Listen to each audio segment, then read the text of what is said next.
reconnaître. Nous avons le président Yoro Séraphin qui a conduit 15 heures d'Atlanta sur un réseau. Nous avons le docteur Eric Eddy qui est président des Ivoiriens du Delaware Valley. Et nous avons la présidente Rachel Moulou. Et donc, je ne veux pas être long. Dans le conducteur d'aujourd'hui, il est prévu qu'ils interviennent pour exprimer les préoccupations de nos compatriotes. Donc, avec votre permission, je vais leur laisser la place.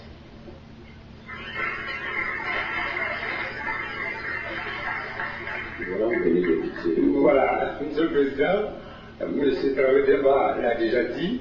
Nous allons donc donner la parole à M. Yoro Séraphin, président de l'UFIG, pour parler au nom de nos compatriotes d'Atlanta.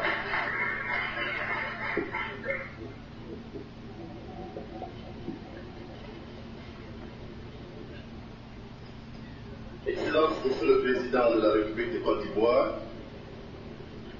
Excellence, Monsieur le ministre d'État chargé du plan et du développement, Excellence, Messieurs et Mesdames, membres du gouvernement et membres de la délégation de Son Excellence, Monsieur le Président de la République, Excellence, Messieurs et Mesdames, les ambassadeurs de la République de Côte d'Ivoire, Messieurs et Mesdames, les associations, Messieurs et Mesdames, présidents des associations ivoiriennes, Ivoiriens de la diaspora, honorables invités, Mesdames et Messieurs, Excellence, Monsieur le Président, je voudrais avant tout propos vous souhaiter la bienvenue parmi nous et aussi vous dire merci de votre disponibilité à recevoir la diaspora ivoirienne résidant aux États-Unis afin d'échanger sur les questions concernant notre pays, mais aussi de permettre de formuler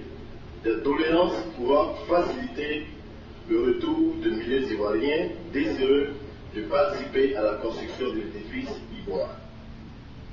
Excellence, Monsieur le Président de la République, c'est pour moi un honneur immense de prendre ici la parole au nom de la diaspora ivoirienne en général, mais plus singulièrement des Ivoiriens résidant en Géorgie. C'est un honneur, mais c'est en même temps une lourde responsabilité.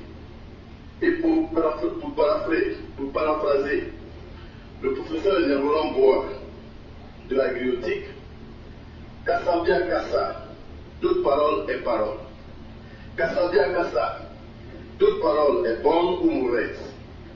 À l'essence, la parole peut être symbole de feu, d'où source de guerre. Ou bien encore, la parole peut être symbole de l'eau, synonyme de douceur, donc génératrice de paix. La responsabilité de l'utilisateur de la parole est donc engagée. Pour ma part, je tâcherai de me situer sur la bonne pente.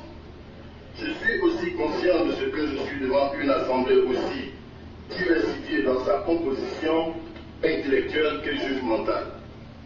Pour ceux qui ont perdu le contact usuel de la langue de Molière, ils trouveront mon intervention exceptionnelle, pendant que d'autres, maîtres de la linguistique et de la syntaxe, la trouveront assez modeste.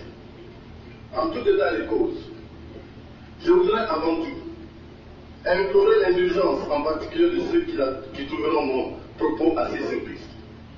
Excellence, Monsieur le Président de la République, je voudrais vous féliciter de l'initiative de la main tendue à M. Sorouk Kipapoli Guillaume, actuel Premier ministre de Côte d'Ivoire. Cette main tendue, encore dialogue reconnu comme dialogue direct, qui aboutit aujourd'hui aux accords de Ouaga. Nous savons qu'il est facile de faire la guerre, mais il est plus difficile de faire la paix. Faire la paix nécessite le courage, l'humilité, essence élevée des jugements de valeurs démocratiques, mais par-dessus tout, l'amour pour son pays et son peuple. Excellence, Monsieur le Président de la République, nous vous encourageons à maintenir le dialogue avec l'opposition ivoirienne. Les couches sociales afin que des élections libres et transparentes soient organisées pour que notre pays, la Côte d'Ivoire, puisse retrouver son rayonnement d'antan dans le Conseil des Nations. Tant qu'il n'y aura pas d'élections libres et transparentes, ceux qui payent et qui continueront de payer le plus gros prix de la situation politique précaire en Côte d'Ivoire demeurent nos parents dans les villages et les villes de Côte d'Ivoire. C'est d'ailleurs à ce juste titre que nous vous félicitons également de la fixation de la date des élections générales en Côte d'Ivoire au 30 novembre 2008. L'avènement de la crise politico-militaire du 19 septembre 2002 a fait jour à une montée réelle du banditisme, des maladies infectieuses, du manque d'emploi et d'une attitude peu désinvolte du droit à la différence. Nous savons que la tâche n'est pas aisée, dans ce sens que cette situation de ni paix ou de ni guerre arrange beaucoup de gens, que cela soit à gauche ou à droite, qui s'enrichissent aujourd'hui sur le dos de notre pays.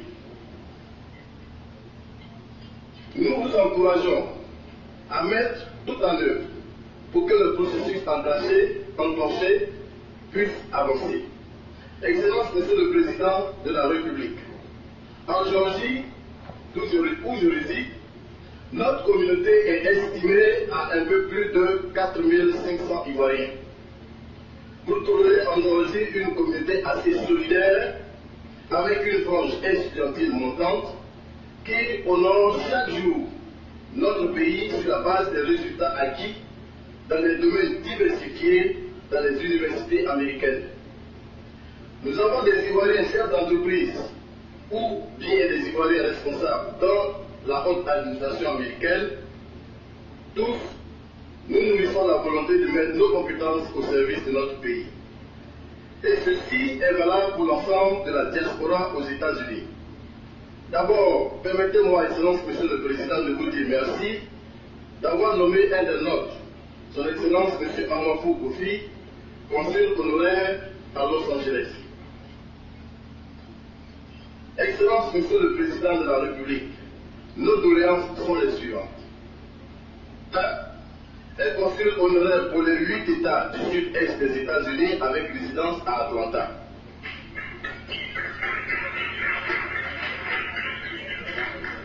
2. Un allègement des taxes douanières des Ivoiriens de la diaspora et sur eux.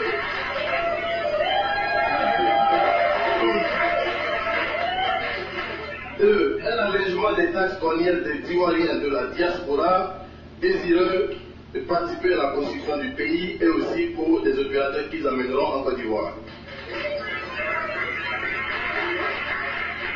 3. Nous souhaitons que la direction des Ivoiriens de l'étranger puisse être fonctionnelle, avec si possible quelqu'un qui connaît le problème des Ivoiriens de l'étranger. Enfin, Excellence Monsieur le Président de la République, la communauté ivoirienne résidant en Géorgie me charge de vous dire que nous vous invitons à Atlanta dès que votre programme le permettra.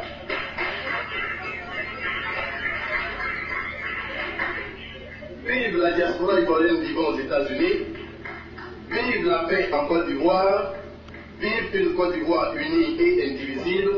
Je vous remercie.